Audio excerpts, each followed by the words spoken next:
Hey, it's Amy with Ask a Christian, and I have a message that I got on email from Muhammad asking about why in Matthew 24 Jesus doesn't know the day or the hour. So let's look at that really quickly.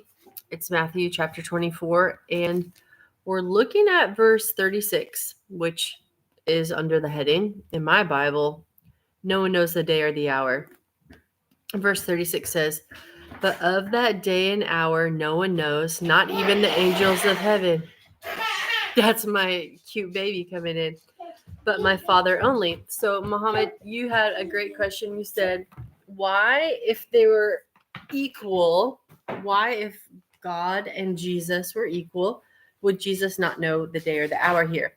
Now, I don't have any firsthand sources on this, but there are a lot of Jewish websites or like myjewishlearning.com where I've seen this and I've read about the traditions that Jesus seems to be quoting, which is the Hebrew wedding traditions, where the final authority for when the bridegroom went to gather the bride was up to the father.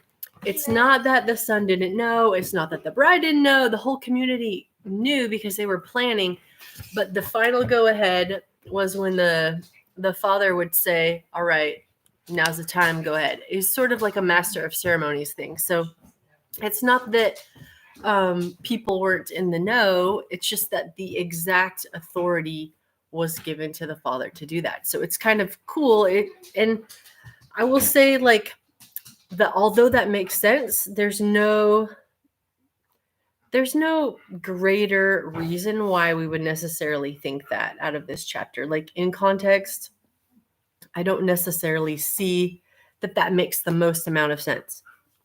But what does make the most amount of sense is that we understand who Jesus was and what he was doing when he was on earth.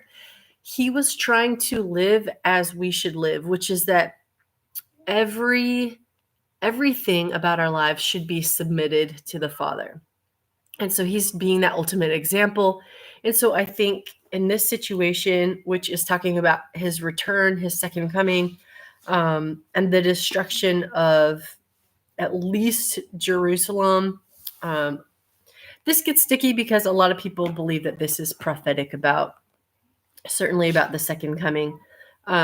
So it does seem like he's made a switch from talking about Jerusalem and what was going to happen to the people there to his return to cleanse the earth and make restitution.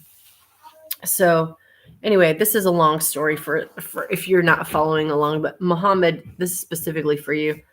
So in this situation, it seems more likely that all Jesus is doing is he is deferring to the Father. And you said if he doesn't know, then they don't have the same mind, inferring that there would be not just one God, but two. But the Christian understanding of this Godhead is that it is three distinct persons with three distinct minds who are so unified that they are operationally one God. So maybe there is some nuance there. Like, a lot of Christians are super offended if people say, like, oh, then you worship more than one God. Not really, but kind of. So if that's your angle and you're really concerned about that, then we have to do greater study to see if these three persons are truly unified and truly operationally one God. You don't have anything to worry about. If they do seem to be going their own way or doing their own thing and acting as if they are three gods, then you do have more to worry about.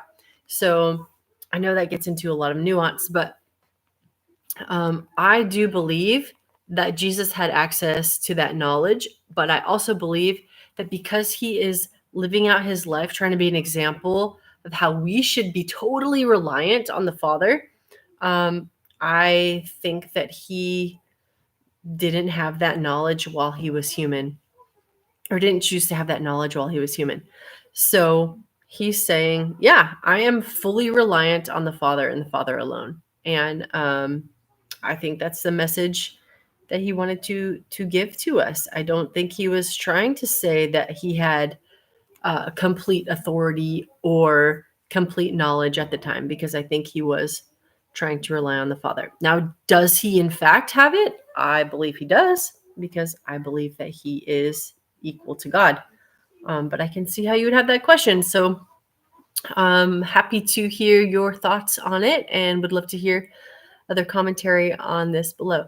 By the way, I did just finish a whole commentary on the book of Matthew. You can find that at Udemy, Udemy, udemy.com/King and Kingdom. So if you want to hear my thoughts on chapter 24 and really the whole book of Matthew, that is there, and it's a free resource to use. So udemy.com/King and Kingdom. All right, that's it for now. If you have a question that you'd like me to tackle, you can email me at askachristianfriend@gmail.com. And again, thank you to Muhammad for writing in with this question. That's it for now. Bye.